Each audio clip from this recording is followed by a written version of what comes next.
আলহামদুলিল্লাহি রব্বিল আলামিন। আসসালাতু আসসালামু আলাইকা আলা সাইয়্যিদিল মুরসালিন ওয়া আলিহি ওয়া সাহবিহি আজমাইন।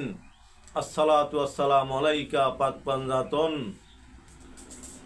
সমস্ত প্রশংসা একমাত্র মহান আল্লাহ তাআলার জন্যে এবং লাখো কোটি বরং তার চেয়ে বেশি দুরূদ ও সালাম শ্রেষ্ঠ নবী, প্রিয় নবী, নবীদের নবী, মুসলমানের ইমান রসুলে পাক সাল্লাল্লাহু আলাইহি সাল্লামের উপর এবং ওনার আহলে বাইত বংশধর সকলের উপরও দুরুদ ও সালাম এবং সকল মুসলমান ভাই বোনদের প্রতি আমার আন্তরিক সালাম। আসসালামু আলাইকুম ওয়া রাহমাতুল্লাহি ওয়া বারাকাতুহু। সম্মানিত ভিউয়ার্স, সম্মানিত দিনী ভাই বোনেরা, আশা করি মহান আল্লাহ তাআলার অশেষ রহমতে সকলে ভালো আছেন। তাই আসুন শুকরিয়া তান মহান আল্লাহ তাআলার দরবারে আমরা শুকরিয়া বলি আলহামদুলিল্লাহ। সম্মানিত ভিউয়ার্স, আপনারা দেখছেন মদিনার পথে 97 ইউটিউব চ্যানেল। এই চ্যানেলের মূল উদ্দেশ্য কোরআন এবং হাদিস থেকে ইসলামিক ভিডিও আপলোড করা। যারা নতুন দেখছেন অনুগ্রহ করে সাবস্ক্রাইব করে পাশে থাকা বেল আইকনটি ওপেন করে দিবেন, যেন উপকারী দুই একটি কথা আপনার কাছে পৌঁছে যায়। সম্মানিত ভিউয়ার্স, ভালো মনে হলে বেশি বেশি শেয়ার ও লাইক করবেন। আপনার একটি শেয়ারের কারণে যে কেউ দেখবে, আমল করবে, ওই আমলের নেকি আল্লাহ তাআলা আপনাকেও দিতে পারেন। সম্মানিত ভিউয়ার্স, আজকে আমরা একটি পবিত্র বিষয় নিয়েছি, যা মহাগ্রন্থ আল কোরআন থেকে একটি সূরার আমল ও ফজিলত জানবো ইনশাআল্লাহ।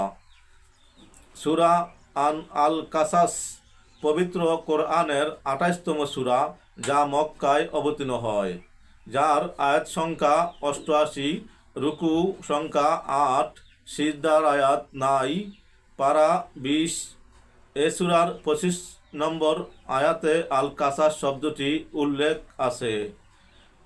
মক্কায় অবতীর্ণ সূরার সমূহের মধ্যে সর্বশেষ সূরা এটি। হিজরতের সময় মক্কা ও জুহুফা এর মধ্যবর্তী স্থানে সূরাটি অবতীর্ণ হয়। এ সূরার হযরত মুসা আলাইহিস সালাম ও ফিরাউনের কাহিনী বর্ণনার পাশাপাশি হযরত শুআইব আলাইহিস সালামের বর্ণনা এসেছে। কারুনের করুণ পরিণতি বর্ণিত হয়েছে। এই সূরাটিতে হযরত মুহাম্মদ সাল্লাল্লাহু আলাইহি সাল্লামকে প্রিয় জন্মভূমি মক্কায় পুনরায় ফিরিয়ে আনার ঘোষণা এসেছে সূরাটির শেষ দিকে। এই সূরাটির বহুমুখী ফজিলত রয়েছে, আমরা আজকে কিছু জানবো ইনশাআল্লাহ।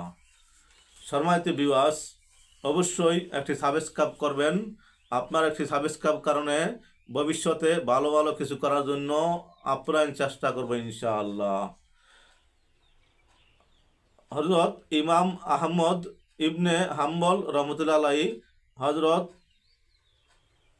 মাদিকারব রহমতুল্লাহ আলাইহি থেকে বর্ণনা করেন।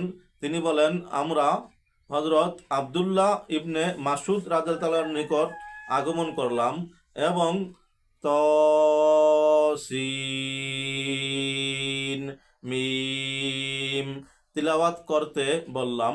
তিনি বলেন, আমি রাসূলুল্লাহ সাল্লাল্লাহু আলাইহি সাল্লাম এর কাছ থেকে এটা সরাসরি মুখস্থ করিনি। তোমাদের উচিত, যিনি সরাসরি রসুল সাল্লাল্লাহু আলাইহি সাল্লামের নিকট থেকে এটা মুখস্থ করেছেন, এর কাছ থেকে শোনা।